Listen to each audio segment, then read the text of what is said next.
Quand je prends dernièrement les propos d'Emmanuel Macron sur l'Afrique, eh bien, tout Africain conscient devrait donc comprendre très vite tout ce qu'il a pu nous dire et qu'est-ce que ça signifie.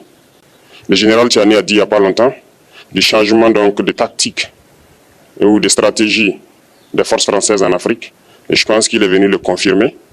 Il s'agit de dissoudre et de garder un dispositif socle. Et Emmanuel Macron l'a si bien dit qu'on ne peut que le remercier pour cette sincérité, même si certains ont voulu mettre la poudre aux yeux de leur population, mais la réalité finit par rattraper aussi. Ils ne partiront pas de certains pays, ils ont juste dissous le dispositif.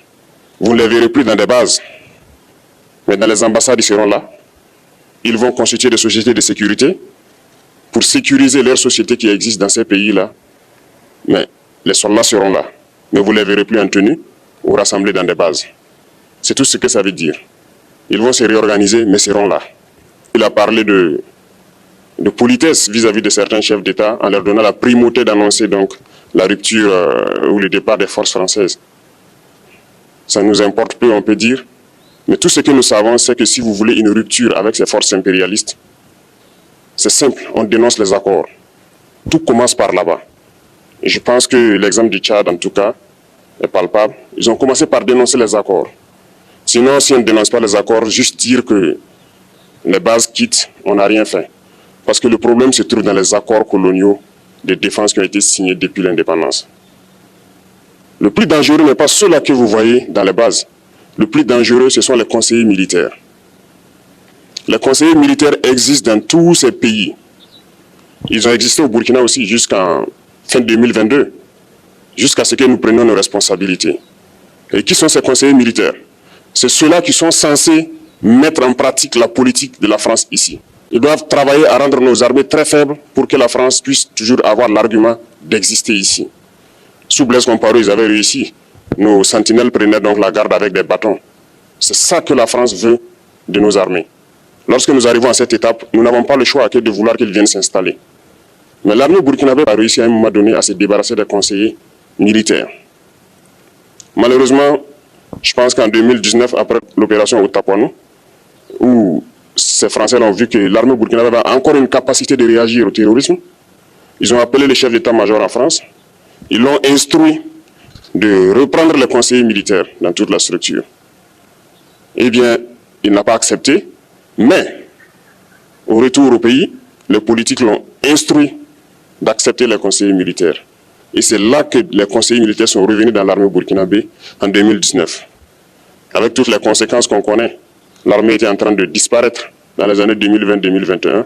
Et d'ailleurs, c'est le moment où beaucoup de militaires ont dû déserter, parce qu'il n'y avait plus d'espoir. On était en train de s'effondrer. Voilà un peu comment ils travaillent. À l'état-major général des armées, dans tous les états-majors d'armée, dans les écoles, c'est eux qui sont censés nous dicter la politique de notre armée. C'est eux qui nous disent combien recruter, quand recruter et qu'est-ce qu'il faut en faire. Ils sont dans les écoles pour nous dire comment il faut les former, ainsi de suite. Tant que ces conseils militaires sont là, vous n'êtes pas indépendant. Votre armée aura juste l'apparence d'une armée qui sera là en train de faire des parades, du cirque. Mais lorsqu'il viendra la guerre, vous vous rendrez compte que la parade, c'est une chose, mais la guerre, c'est une autre chose. Il faut rompre les accords. C'est la seule façon d'avoir une armée indépendante et se construire, être fort. Mais beaucoup de gens ne le comprennent pas peut-être. Et même avec ces accords, la France choisit dans nos États des élèves officiers pour aller les former. C'est à travers ces mêmes accords. Mais en réalité, ces officiers qui partent se former pour la plupart, pour la France, ils viennent pour servir l'État français dans leur pays. Ils ne viennent pas pour servir nos pays. Ils les forment pour qu'ils viennent servir les intérêts de l'État français. J'en veux pour preuve. Lorsque nous nous sommes révoltés, beaucoup d'officiers au Burkina qui ont été formés en France ont été immédiatement contactés pour leur dire que c'est le moment de se mettre en action parce que vous avez été formés pour ça, pour servir les intérêts de la France. La plupart de ces officiers nous ont rendu compte, nous avons pris acte et nous continuons de suivre. Lorsque un officier formé en France arrive dans son pays et par malheur meurt soit par accident ou bien sur le champ de bataille, en France, il y a une nuit d'hommage aux morts dans l'armée, comme partout ailleurs. À la nuit d'hommage aux morts, on cite le nom de l'officier en question et on dit « mort pour la France ». ils ne le forment pas pour servir son pays, ils le forment pour servir leur État. Et dans beaucoup d'États africains, il y en a plein de ces officiers. Combien sont patriotes, Dieu le sait. C'est une leçon que Emmanuel Macron a donnée encore au chef d'État africain, de se rattraper et de pouvoir vraiment mener cette lutte contre l'impérialisme. Mais en plus de ça, il a aussi insulté tous les Africains dans ses propos. Il y a une partie qui a retenu mon attention, là où il parlait d'ingratitude. Et que l'ingratitude est une maladie non transmissible aux humains. Lui, il est humain, notre ingratitude n'est pas transmissible à lui. Voilà comment ce monsieur voit l'Afrique, voit les Africains. Nous ne sommes pas des humains à ses yeux. Peut-être que c'est lui qui n'est pas humain, il ne se met pas dans la classe des humains. Mais s'il y a bien un ingrat, c'est bien lui. Je pense que s'il n'est pas athée et qu'il prie, à chaque matin qu'il se réveille et qu'il prie, il devrait aussi prier les Africains. Parce que c'est grâce à nos ancêtres qu'il existe aujourd'hui une France. Il devra nous prier. À ses yeux, nous ne devons pas être des humains, nous sommes plus que des humains. Ce sont des messages très forts qu'il passe. Moi, je pleure le peuple français. Mais quand même, il est bien pour l'Afrique. Il est un mal nécessaire pour nous. Ceux qui veulent se réveiller, se réveillent. Ceux qui ne veulent pas se réveiller, comme on le dit, on ne peut pas réveiller quelqu'un qui ne dort pas. Les Africains doivent se réveiller.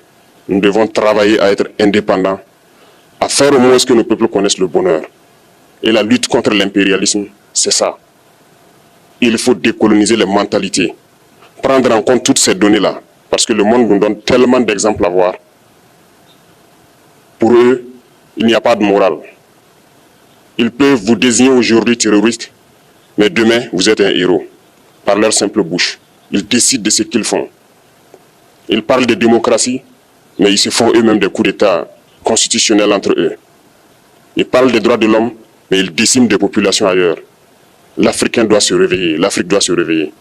Et le combat contre l'impérialisme est permanent. Et je vous invite à incorporer ce combat, à travailler en sorte que nous soyons réellement indépendants, que nous soyons autosuffisants et que nous puissions nous développer, connaître le bonheur, ce à quoi notre peuple aspire. Merci, je vous souhaite une très bonne journée, une très bonne semaine et une très bonne année.